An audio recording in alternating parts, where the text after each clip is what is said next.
이제 본격적으로 예수님께서 주인공으로 나타나시는 그런 사건들이 나타납니다. 요한복음 2장에 갈릴리 가나의 혼인잔치에 예수님과 제자들이 초청을 받습니다. 그리고 우리가 잘 아는 것처럼 이 혼인잔치에서 예수님께서는 많은 양의 물을 포도주로 변화시키시는 기적을 행하십니다. 그러면서 요한복음에서는 이것이 예수님께서 행하신 첫 번째 기적이다라고 말씀하고 있습니다.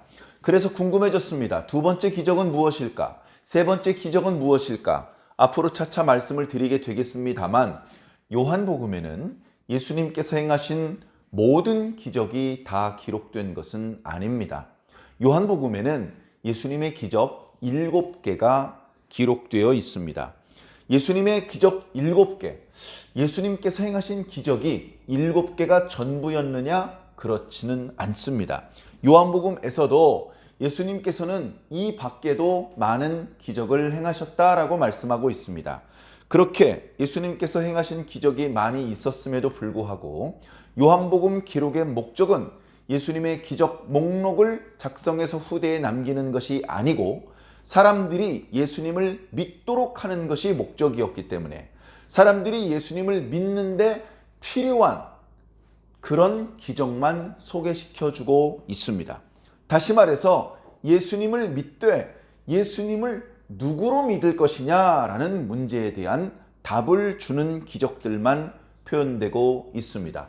나사로를 살리신 기적을 통해서 생명이신 예수님, 또 오병이어의 기적을 통해서 양식이신 예수님, 소경의 눈을 띄워주신 기적을 통해서 빛이신 예수님, 이렇게 예수님께서 누구신지를 보여주시는 그런 기적을 나타내 주시는 것이죠. 물로 포도주가 되게 하신 것은 이렇게 창조주인 예수님, 그리고 혼인잔치를 기쁨으로 충만하게 해 주셨기 때문에 기쁨의 예수님이라고 우리가 생각해 볼 수 있을 것 같습니다. 정답이 따로 존재하는 것은 아니니 너무 어떤 표현에 발목이 잡힐 필요는 없을 것 같습니다. 자, 어쨌든 이렇게 요한복음에서는 예수님께 대한 말씀을 할 때 그냥 마구잡이로 떠오르는 대로 막 기록한 것이 아니라 상당히 조심스럽게 세심하게 기록했다는 것을 우리가 이해하면 좋을 것 같습니다. 오늘 말씀도 첫 번째 단어가 사흘째라는 단어입니다. 어저께 묵상했던 말씀은 이튿날이었습니다. 이렇게 요한복음은 한 구절 한 구절, 한 글자 한 글자, 한 이야기 한 이야기 기록할 때 허투루 기록하지 않고 그 어느 복음서보다도 시간 순서를 유념해서 기록을 했습니다. 그리고 그렇게 기록하는 것이 이 말씀을 읽는 사람들에게 예수님을 더 잘 설명할 수 있고 더 잘 믿게 만들 수 있다고 생각했기 때문입니다. 갈릴리 지방에 가나라는 마을이 어디 있는지 오늘날 정확히 알기 어렵습니다. 나사렛이라는 동네와 마찬가지로 아주 유명한 동네, 아주 유명한 무슨 방앗간이 있거나 그런 것도 아니고 아주 인구가 많이 사는 것도 아니고 그 마을 출신 유명한 랍비나 선지자가 배출되었던 마을도 아니고 그저 시골 총구석에 코딱지만한 마을이다. 그렇게 생각하시면 이해가 빠르실 것입니다. 저도 시골에 산 적이 있기 때문에 시골 촌구석 코딱지만한 마을이 어떤 건지 너무나 정확히 알고 있습니다. 우리가 흔히 행정구역상 무슨 도, 무슨 군, 무슨 면, 무슨 리 이렇게 나가지요. 실제 시골에 살아보시면 알겠지만 리 단위로 사람들이 사는 게 아닙니다. 그 리 속에서도 무슨 마을 이렇게 이 촌락이 밀집되어 있는 단위로 마을이 다 다르고요. 이장이 다 따로따로 살고요. 전혀 다른 그런 어떤 우리가 도시에 사는 사람들은 잘 이해할 수 없는 그런 시골 문화라는 것이 있습니다. 그래 시골 촌구석에 제가 예를 들면 어느 마을에 산다고 말하면 그 근처 마을에 사는 사람들만 이해를 하지 전주 시내에 사는 사람만 해도 그런 마을이 있어요? 그게 뭐예요? 어디 붙어 있는 마을이에요? 있어요. 그저 마을 사람들 한 15가구 사는 마을이 있어요. 그것도 마을이에요? 아파트 한 동만 해도요 30세대 50세대씩 있습니다. 그런데 시골에는 10세대, 15세대만 내도 한 마을이 되고 그 중에 한 명은 이장을 하고 이렇습니다. 자, 그러니 내가 사는 입장으로 모든 것을 보려고 하면 바르게 이해할 수가 없습니다. 어찌되었건 갈릴리 지방에 무수히 많은 마을 중에 가나라고 하는 조그만한 마을이 있었습니다. 그 마을에도 뭐 엄청나게 경건하지는 않았겠지만 어쨌든 유대인들이 살고 있었습니다. 유대인들은 유대인들의 풍속이 있어요. 그래서 여기 이제 혼인잔치가 있었다라고 말하고 있는데 이 혼인잔치는 유대인들의 이제 혼인잔치의 풍습을 따라간 것이죠. 지금 그 유대인들의 혼인 풍습이 어떠했는지를 또 다 말씀드릴 시간은 없을 것 같으니까 유대인의 풍속대로 했나 보다 그렇게만 생각해 주시면 좋겠습니다. 자, 그러면 어쨌든 혼인잔치가 벌어지면 이제 가까운 친구들, 친척들을 초대를 해서 그래서 마음껏 먹고 마십니다.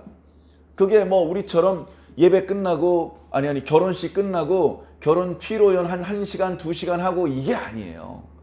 몇 날 며칠을 먹고 마시고 잠들었다 깨어나면 또 먹고 마시고 그렇게 몇 날 며칠을 이렇게 술 파티를 벌이는 것이 어떻게 보면 유대인들의 풍습 중에 하나입니다. 자, 그렇게 해서 포도주하고 또 떡이라든가 전병이라든가 이런 것들을 이제 많이 준비를 해 놓아야 되는 것이죠. 그런데 오늘 말씀을 보니까 분위기가 어떠냐? 아마도 지금 이번에 혼인잔치를 여는 사람과 예수님의 집안하고는 아주 가까운 사이인 것 같습니다. 그래서 예수님의 모친 마리아가 지금은 이제 주의 말씀이 저에게 이루어지이다. 10대 소녀가 아니죠. 예수님의 나이가 30살이 넘었기 때문에 예수님의 모친 마리아는 적게 잡아도 40대 중후반, 어쩌면 50대 초반쯤 되었을지도 모르는 나이입니다. 그러니까 이제 동네 아줌마예요. 동네 아줌마. 언니 하고 따르는 아줌마들이 많은 그런 이제 동네 아줌마입니다. 그렇게 해서 혼인잔치가 벌어지니 남자들도 물론 할 일이 있겠지만 아낙네들이 얼마나 일손이 바쁘겠습니까?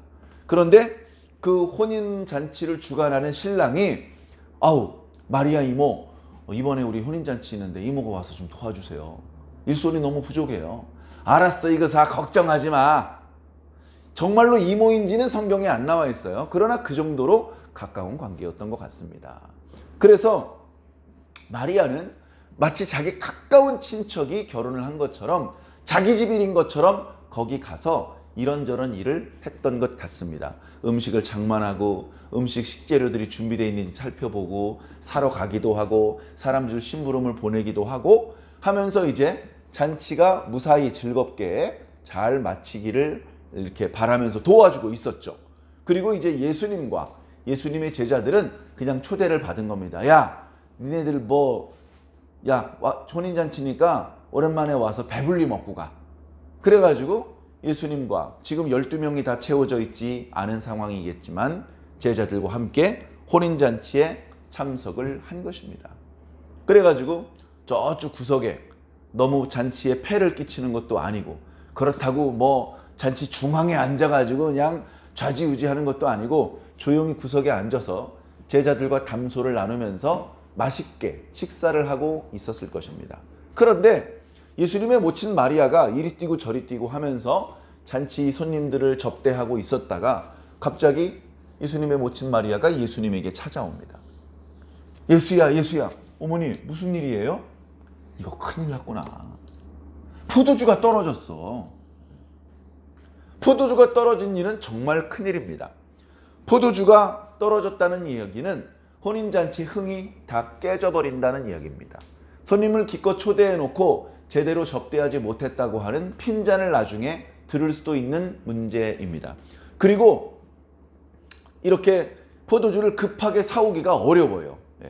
밀가루 같은 걸로 전병을 얼른 만드는 것은 비용도 많이 들지 않고 얼른 그 부족한 부분을 채워줄 수 있는데, 그리고 사람들이 전병은 많이 안 찾아요. 근데 포도주는 한없이 마시는 거예요. 물 대신 마시듯이. 이제 전에도 말씀드렸지만 일부러 음료수처럼 마시려고 물과 포도주를 섞어서 마시는 경우도 있었습니다. 그런 식으로 포도주는 소모량이 많거든요. 근데 이제 그게 떨어졌기 때문에 이거 정말 난리가 났습니다. 지금 비축분이 얼마 없어요. 이제 곧 바닥이 납니다. 사람들이 포도주 좀 갖다 주세요. 그러면 그동안은 예수님의 모친 마리아가 이쪽 상 저쪽 상에 갖다 줬는데 이제 갖다 줄 수가 없어요. 그러면 반쯤 취한 사람들이 막 승질을 낼 수도 있고 얼마나 난처한 상황이 되겠습니까? 그런 상황에 예수님의 모친 마리아는 신랑에게 찾아간 게 아닙니다. 신랑, 왜 이렇게 포도주를 충분히 준비하지 않았어? 돈 좀 있어? 지금이라도 빨리 포도주를 사와야 될 것 같아. 라고 말하지 않고 예수님에게 말하는 거예요. 자, 오늘 말씀에 재미있는 뭔가 혼인잔치가 벌어졌고 그 안에서 조그마한 소동이 일어나는 그런 이야기를 듣는 것 같으면서도 이 이야기 속에서 이상하다? 왜 이렇게 행동했지? 이상한 대목이 있습니다. 바로 그런 대목을 우리가 유념해서 살펴보아야 합니다. 예수님의 어머니 마리아는 왜 포도주가 떨어진 문제를 이 잔치를 관리하는 사람 또는 신랑에게 이야기하지 않고 예수님에게 먼저 이야기를 했을까요? 예수님의 모친 마리아에게는 예수님에 대한 특별한 신뢰가 있었던 것 같습니다. 아무도 모르는, 예수님께서 아직 당신의 때가 되지 않았기 때문에 기적이 일어나거나 그런 일이 없었을 텐데, 그러나 예수님의 모친 마리아는 예수님께서 태어나자마자 있었던 여러 가지 일들, 동방의 박사가 찾아와고 목동들이 찾아와서 해준 이야기며, 또 할례를 받으러 성전에 갔을 때 시몬이 해주었던 이야기며, 또 남편에게 하나님께서 꿈으로 말씀하셨던 이야기이며, 또 자기가 임신하기 전에 가브리엘 천사를 만났을 때의 일이며, 애굽에 갔다가 오는 길에 하나님께서 인도하셨던 일이며, 어렸을 때에 또 예수님께서 어렸을 때에 있었던 일이며, 성경에 기록되지 않은 일까지 포함해서 예수님과 관련된 아주 특별한 수많은 사건들을 알고 있을 것입니다. 그런 수많은 이야기들을 통해서 내 아들 예수는 보통 아들이 아니다, 특별한 아이다 라는 것을 예수님의 모친 마리아는 알고 있었을 것입니다. 그래서 뾰족히 예수님께서 이 문제를 어떻게 해결할 것이라는 분명한 어떤 이번에도 이렇게 해결할 거야, 그런 것까지는 아니었겠습니다만 자연스럽게 예수님에게 문제를 털어놓았던 것입니다. 이때 예수님께서는 조금은 박정하게 대답을 합니다. 여인이요, 그게 나랑 무슨 상관입니까? 제 때가 아직 안 됐습니다. 이렇게 이야기를 했습니다. 여기 여인이요 라는 것은 존칭도 그렇다고 함부로 막 부른 것도 아니고 약간은 중립적인 표현입니다. 사마리아 여인을 부를 때, 막달라 마리아를 부를 때도 오늘 어머니를 부를 때 썼던 여인이요 라는 표현을 썼기 때문입니다. 그러니까 아직 제자 12명이 다 모인 것도 아니고 지금 서서히 사역을 시작을 했지만 아직은 본격적으로 일반 백성들, 제자들 이외에 일반 군중들 앞에 설교를 하거나 기적을 하거나 그런 활동을 시작한 것이 아니었거든요. 저는 좀 더 준비해야 될 것 같고, 저는 좀 더 기도해야 될 것 같고, 아직은 제 때가 아닌 것 같은데 벌써부터 이렇게 어떤 기적을 요구하시면 어떡합니까? 어머니, 아직 제 때가 안 됐어요. 이제 예수님은 그렇게 얘기를 하셨습니다.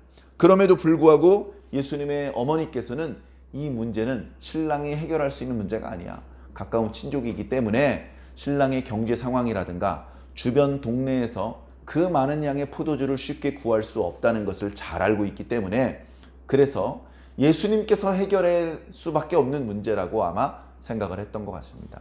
그래, 이제 자기 아들한테 이야기를 하고서 돌아서면서 이제 그 잔치를 도와주는 또 종들이 있지 않았겠습니까?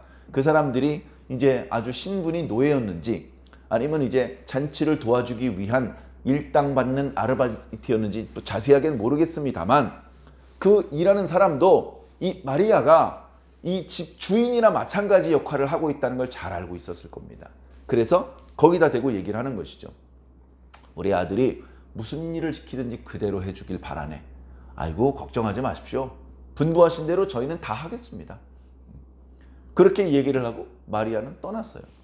그래, 제자들은 예수님의 모친 마리아의 얘기를 듣고 예수님의 말을 듣고 서로의 얼굴을 보고 예수님의 얼굴을 보고 이제부터 예수님께서 어떻게 말씀을 하시고 어떤 행동을 하시는지 궁금했을 겁니다. 지금까지 제자들은 어떤 상황이냐? 예수님과 함께 있었습니다. 그런데 예수님께서 모세의 글에 기록된 메시아라는 확신을 가졌습니다.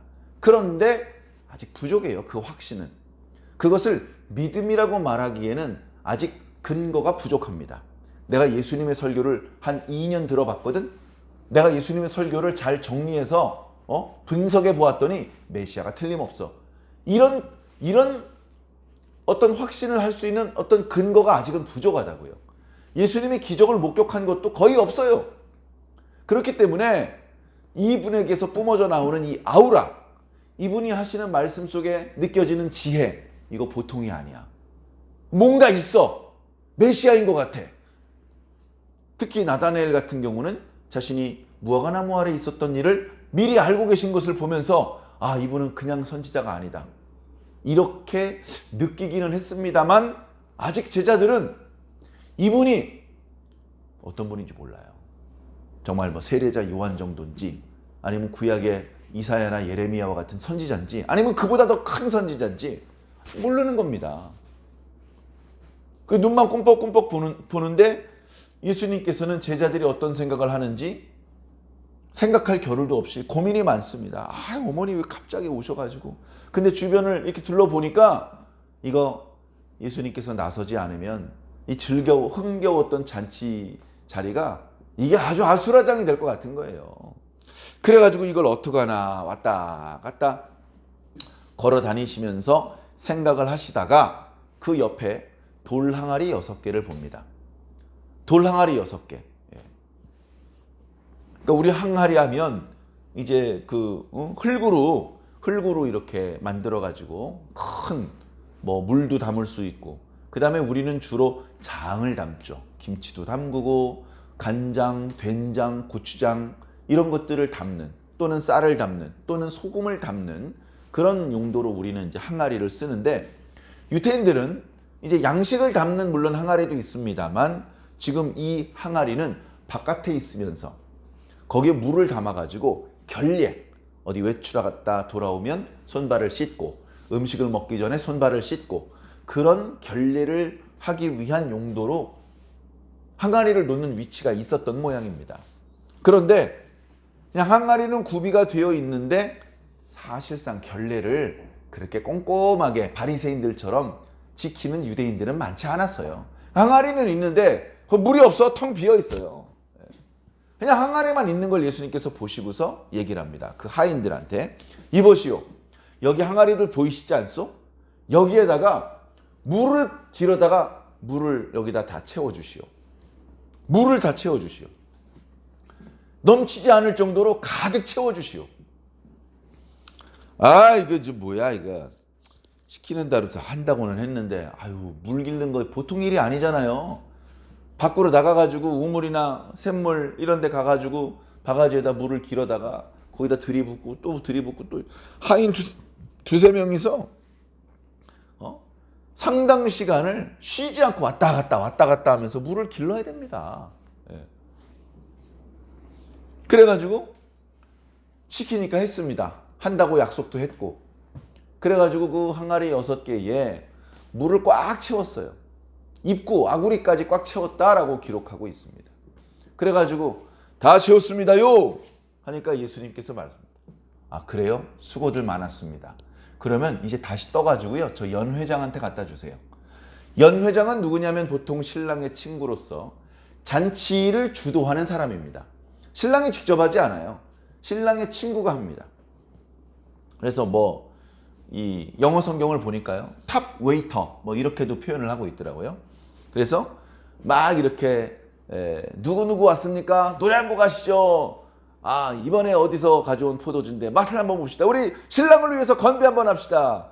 뭐 예를 들면 그런 식으로 흥을 돋구는 그런 역할을 하는 사람이에요. 그 사람한테 갖다 주라고 하니까 갖다 줬습니다. 아니, 물을 갖다 줘서 뭘 어쩌라는 얘기야. 그러더니 연 회장이 그거 뭐야? 아유, 목말랐는데 잘 됐구만. 물인가 본데 줘봐봐. 마셔보니까 물이 아니라 포도주예요. 언제 포도주로 변했는지는 몰라요. 근데 포도주가 됐어요. 그러더니 이거 보통 포도주가 아니고 아주 고급 포도주인데? 하면서 한 번 더 맛을 보더니 신랑한테 갑니다. 이복의 신랑! 사람들이 취한 다음에 그 다음에 질이 떨어지는 포도주를 내오는 법인데, 아니 자네는 어디서 이렇게 최고급 포도주를 숨겨놓고 있었나? 맛이 기가 막혀! 신랑은 그게 무슨 말인지도 모릅니다. 연회장도 모릅니다. 아무도 모릅니다. 누가 알죠? 물을 날랐던 하인들은 아는 것이죠. 자기들끼리 수군거렸을 겁니다. 야, 이거 어떻게 된 거야? 우리 분명히 저쪽에 연못해가지고 물을 길러다 여기다 넣어놨잖아 하면서 자기들이 또 손가락을 찍어서 맛을 봅니다. 오, 진짜 포도주가 됐는데? 아니 이렇게 큰 항아리 6개 전부 다 포도주가 꽉 차 있어. 이게 어떻게 된 일이야? 그러나 하인들의 순종 때문에 기적이 일어나기는 했지만 하인은 예수님을 믿지 않았습니다. 그런데 말씀을 자세히 보니까 예수님께서 이 기적으로 자신의 영광을 드러내셨다라고 말씀하고 있습니다. 이 기적을 통해서 예수님께서 그냥 보통 인간이 아니고 신성을 가지고 계신 분임, 물을 표도주로 만들 수 있는 능력을 가지고 있는 분임, 창조의 능력을 가지고 계신 분이라는 것을 드러내신 거예요. 드러내시면 봐야 되는데 드러내 주어도 못 봅니다.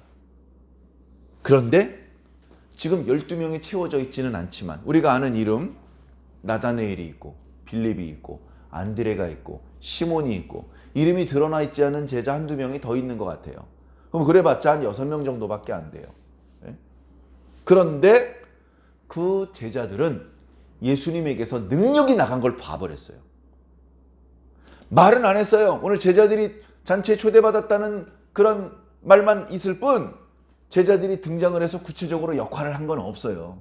그러나 틀림없이 예수님의 모친, 예수님, 하인들, 연회장, 거기 잔치 자리에서 있었던 일들, 그 사람들이 했던 말 다 듣고 보고 있었던 것이죠. 그런데 아무도 모르게 물이 포도주가 된 거예요. 양이 적은 양이 아니에요. 자기들도 가서 맛을 봤겠죠. 야, 분명히 물 길었잖아. 와서 맛봐. 진짜 포도주야. 그리고 또 최고급 포도주가 됐어.